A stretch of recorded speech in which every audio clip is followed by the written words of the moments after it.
play with fire. I zone out on working with metal. It spoke to me. I'm an artist. I'm not a jeweler, and there is a difference. I have friends that are jewelers that are brilliant. Some of the stuff they do, I could never do. I don't have the patience nor the temperament for it, because materials talk to me. I grew up in Detroit around Central High School. My mom was a huge art fan. And so it was also, when I think back about it now, like nothing in our house ever went unused. We were always creating stuff. And so I guess I had a natural aptitude for it.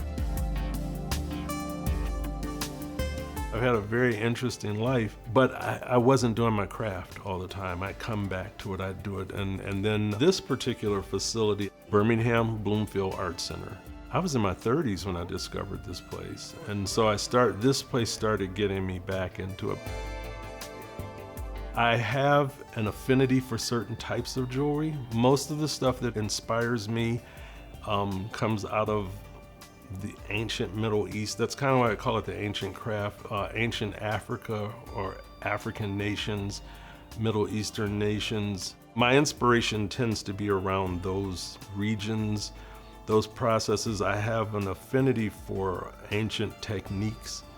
I went to Africa last year and spent time with the Maasai. I was really honored to do that and fascinated by their processes because they're so raw.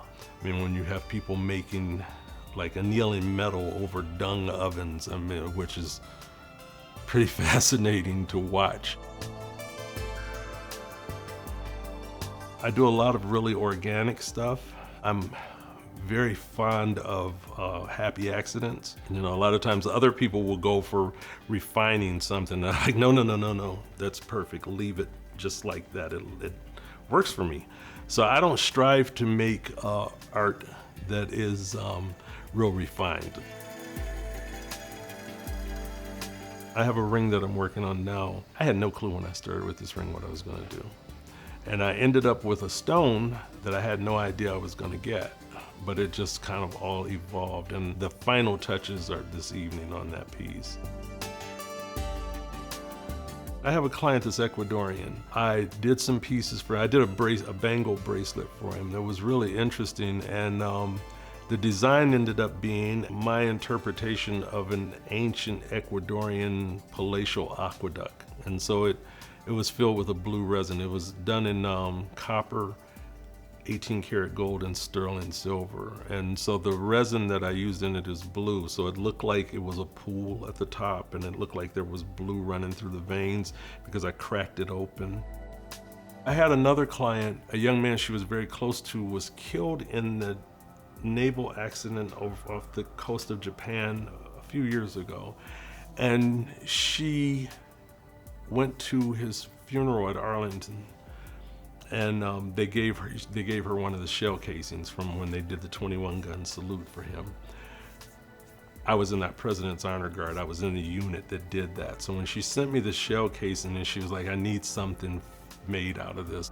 And then I took the shell casing and turned it into part of that bracelet. So it came out pretty remarkable. I was really proud of it.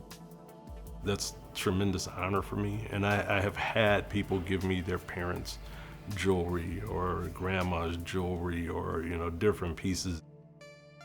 I got this urn that I'm getting ready to do. That's just a huge honor for somebody to entrust that kind of thing to me.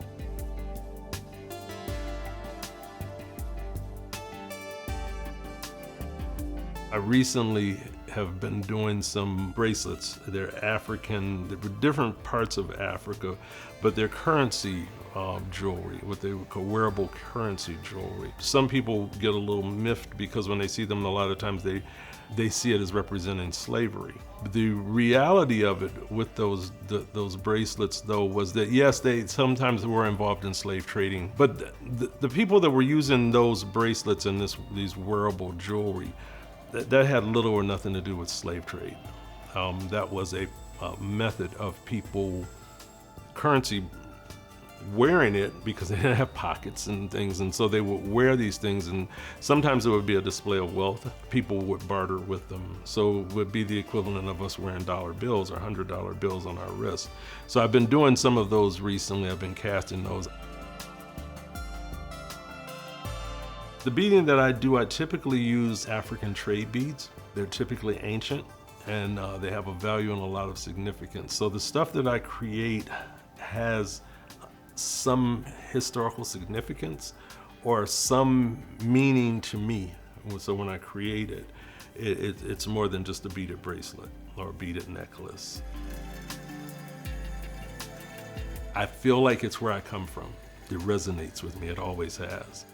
For me, working with any of those materials is the ability to take something and create something beautiful that someone will enjoy and other people will marvel at and look at and say, oh, that's so beautiful or interesting or whatever. This is always cool.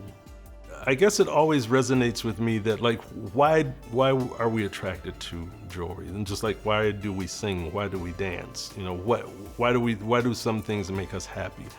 And wearable art or jewelry, for me, is just part of that beautification.